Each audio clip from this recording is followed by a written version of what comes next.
तो मिर्जापुर सीजन 3 के एंडिंग में जो जहाँ पर था वहाँ पर वापस आ चुका है। मिर्जापुर के राइटर्स भी लाइक हम तुमको मिर्जापुर सीजन 4 में मिर्जापुर सीजन 2 दिखाएंगे।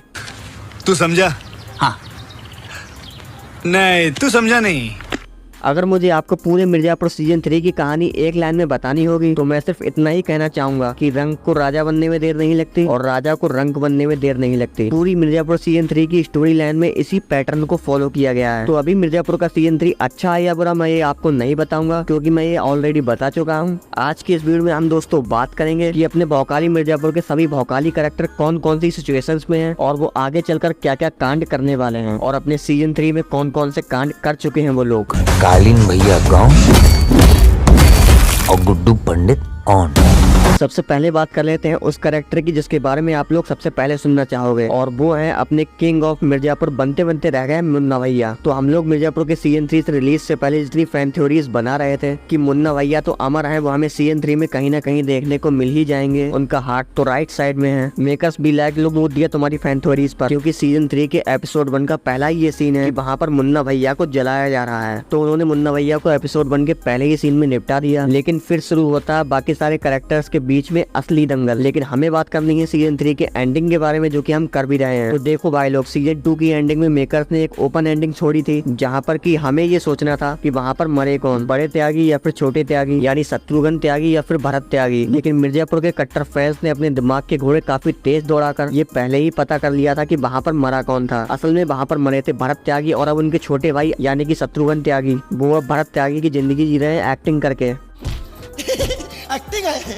और सीजन 2 से हम लोग ये जानते हैं कि अपने छोटे त्यागी गोलू के पीछे कितना ज्यादा पागल है। तो इसी पागलपन में एक दिन उठा लेते हैं गोलू को, और गोलू के गायब होने पर गुड्डू भैया एकदम ऐसे पगला जाते हैं और ऐसे ऐसे निर्णय लेने लगते हैं जिससे कि वो अपने पतन की ओर बढ़ने लगते हैं। जैसे कि सबसे पहले तो वो बीना के कहने पर ड्रग्स लेने लगते हैं, और उसी ड्रग्स के नशे में वो एक दिन रॉबिन को मार देते हैं। वो एक लौता रॉबिन जो कि इनकी फैमिली के साथ खड़ा था। और इसी से हमें मिर्जापुर के राइटर्स की हरामियत का पता लग जाता है कि किसी की भी खुशी नहीं देख सकते ये लोग। तो फिर अब रॉबिन को मारने के बाद, सॉरी अपनी माँ और बहन के सामने रॉबिन को मारने के बाद गुड्डू भैया को ये रियलाइज होता है कि ये वायलेंस इस जगह पर बिल्कुल भी सही नहीं था। तो इसी सेल्फ रियलाइजेशन के बाद गुड्डू भैया खुद को सरेंडर कर देते हैं, और वहाँ पर माधुरी और शरद के मजे हो जाते हैं, क्योंकि ये गुड्डू भैया ने मारा था मुन्ना भैया को, और मुन्ना भैया की लव इंटरेस्ट माधुरी जी थी जो कि अब सीएम बन चुकी है प्रदेश की। तो अपनी इसी पावर का फायदा उठाते हुए वो जेल में पिटवाती है गुड्डू भैया को। और हाँ, एपिसोड 1 से ही हमें शरद शुक्ला और माधुरी जी के बीच एक ऐसा अजीब रिलेशनशिप देखने को मिल रहा था, जहाँ पर क्योंकि ये बिल्कुल भी पता नहीं लग रहा था किसको किसकी जरूरत है, लेकिन एट द एंड हमें सारी बातें क्लियर होने लगती है और हमें ये पता चलता है कि यहाँ पर माधुरी देवी शरद शुक्ला के साथ अपना फ्यूचर बनाना चाहती थी। तो अगर सब कुछ सही से होता तो यहाँ पर गुड्डू भैया होते जेल में, और कालीन भैया ने जो शरद शुक्ला से वादा किया था यानी कि मिर्जापुर का बाहुबली बनाने का, वो भी पूरा कर देते वो, और शरद शुक्ला और माधुरी देवी जी इन दोनों का फ्यूचर भी सेट हो जाता और ये पूरी सीरीज यहीं पर एंड हो जाती। लेकिन नहीं, अगर इनके राइटर्स की चुल मिटे तब ना, यहीं पर आता है सबसे बड़ा ट्विस्ट, जिससे कि पूरे मिर्जापुर का इतिहास एक बार फिर से लिखा जाता है। त्रिपाठी हाउस में जहाँ पर सबको लग रहा था कि बीना और उसके बेटे को वहाँ पर बंधक बनाया गया है, उनको बचाकर ले आती है यहाँ पर माधुरी जी अपने घर पर। अब इस पॉइंट को याद रखना, क्योंकि यही पॉइंट आगे चलकर एक बड़ा ट्विस्ट बनने वाला है। और वहीं पर दूसरी तरफ शरद शुक्ला ने एक गलती कर दी अपने आसपास के सभी लोगों पर विश्वास कर, और वो कैसे वो आपको आगे वीडियो में चलकर पता चलेगा। गुड्डू भैया के हाथ रॉबिन के मरने के बाद उनकी प्रेमिका डिम्पी जो कि गुड्डू भैया की बहन भी है, वो अब जाती है अपने पिता यानी कि रमाकांत पंडित जो कि अब जेल में है उनके पास। वो उनसे सबूत मांगती है, और वहाँ पर रमाकांत पंडित वो सारे सबूत अपनी बेटी यानी कि डिम्पी को दे भी देते हैं, और वो सारे सबूत लेकर डिम्पी जाती है सीएम साहिबा यानी कि माधुरी के पास। तब वहाँ पर माधुरी को ये पता चलता है कि उनके पिता का एक्सीडेंट नहीं हुआ था, बल्कि एक्सीडेंट करवाया गया था, और वो एक्सीडेंट करवाने वाला कोई और नहीं बल्कि था शरद शुक्ला। अब ये पता चलने के बाद भी वो शरद शुक्ला को एक और मौका देने के लिए वो शरद शुक्ला के सामने जाकर उसकी आंखों में आंखें डालकर ये पूछती भी है कि कुछ छुपा तो नहीं रहे हमसे। और वहाँ पर पूरी सीरीज में अपने दिमाग के घोड़े दौड़ाते हुए जो हमें दिखते हैं यानी कि शरद शुक्ला, उनके घोड़े रुक जाते हैं क्योंकि बीच में इश्क नाम का सांप आ जाता है।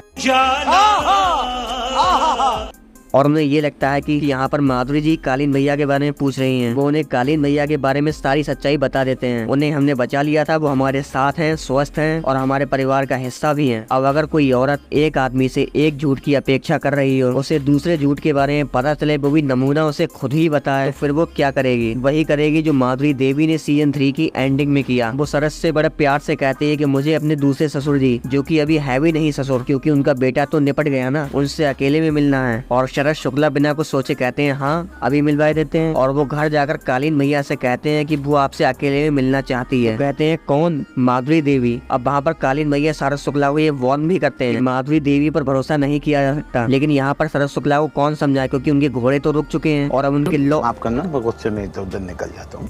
हाँ, तो वहाँ पर कालीन भैया से शरद शुक्ला कहते हैं कि हमको तो माधुरी पर पूरा भरोसा है और आपको एक बार उनसे अकेले में जरूर मिलना चाहिए। हाँ, तो कालीन भैया मान जाते हैं और मिलते हैं अपनी एक्स बहू से अकेले में। कालीन भैया के मिलने पर माधुरी उनको एक ऑफर देती है, आपके बीवी बच्चे सलामत चाहिए तो हमारा एक काम करना पड़ेगा और हम जैसा बोलेंगे बिल्कुल वैसा ही करना पड़ेगा। तो वहाँ पर कालीन भैया अपने थोड़े दिनों पहले बने हुए बेटे को ना चुनते हुए अपने खून को चुनते हैं, जो की एक्चुअल में उनका खून है भी नहीं। कालीन भैया शरद शुक्ला से कहते हैं कि तुम ही बनोगे मिर्जापुर के बाहुबली, चलो बुलाओ मीटिंग सभी बाहुबलियों की। और फिर उस मीटिंग में जाकर खुद कालीन भैया ये अनाउंस करते हैं कि अब किंग ऑफ मिर्जापुर होंगे शरद शुक्ला, और वो भी आखिरी। फिर वो ठोक देते हैं शरद शुक्ला को। ये देखकर मुझे बाहुबली पार्ट 1 द बिगिनिंग की एंडिंग याद आ गई। वहाँ पर भी एक औरत के कहने पर ही कटप्पा ने बाहुबली को मारा था। अब कालीन भैया सीधा जाते हैं गुड्डू पंडित को मारने के लिए जेल के अंदर, लेकिन वहाँ पर उनको पता चलता है कि गुड्डू पंडित तो जेल में है ही नहीं। दरअसल यहाँ पर हुआ ये था कि छोटे त्यागी के चंगुल से बचकर निकल गई थी गोलू, और वहाँ पर उसने बाहर आकर ये सब कुछ देखा कि गुड्डू भैया जेल में है, उनके बाबा ने आत्महत्या कर ली है। तो वहाँ पर गोलू अपने पुराने प्लान पर ही कायम रहती है, जेपी यादव के साथ मीटिंग फिक्स करती है। वो जेपी यादव को गुड्डू को छुड़वाने के लिए बोलती है और वो ऐसा कर भी देता है होम मिनिस्टर जी की मदद से, क्योंकि होम मिनिस्टर और सीएम साहिबा का प्लान तो पहले से ही चल रहा था। और फिर एंडिंग में हमें ये दिखाया जाता है कि गोलू और गुड्डू अब रिलेशनशिप में है, और वहीं दूसरी तरफ गोलू के आशिक यानी कि छोटे त्यागी पूरी तरह से ये मान चुके हैं कि वही भरत त्यागी हैं, यानी कि बड़े त्यागी। और अगर आप टेक्निकली बोले तो उनकी भाभी, और उनके मन से बोले तो उनकी पत्नी का बदला लेने वाले हैं वो गुड्डू और गोलू से। एक तरफ ये त्यागी जी हैं और वहीं दूसरी तरफ कालीन भैया और माधुरी भी अब गोलू और गुड्डू के पीछे पड़ चुके हैं उन्हें मारने के लिए, क्योंकि ऑब्वियसली एक को अपने बेटे की मौत का बदला लेना है और दूसरे को अपने पति की मौत का बदला। और अब गोलू और गुड्डू को इन सारे बदला लेने वाले प्राणियों से बचना है और सर्वाइव करना है। और अब मेरे ख्याल से सीजन 4 की स्टोरी गुड्डू और गोलू के सर्वाइवल पर ही होगी। अब इन सारी थ्योरीज के बारे में आपका क्या कहना है मुझे कमेंट्स में लिखकर जरूर बताना। और हाँ भाई लोग, इस सीजन 3 में एक पोस्ट क्रेडिट सीन भी है जिसके ऊपर मैं डिटेल में चर्चा करना चाहूंगा किसी और वीडियो में। तब तक के लिए मैंने कल की पर वीडियो बनाई हुई है, वो आपको यहाँ पर शो हो रही होंगी। अगर इंटरेस्टेड है तो उनको चेकआउट कर लेना। मिलते हैं अगली वीडियो में, तब तक के लिए गुड बाय।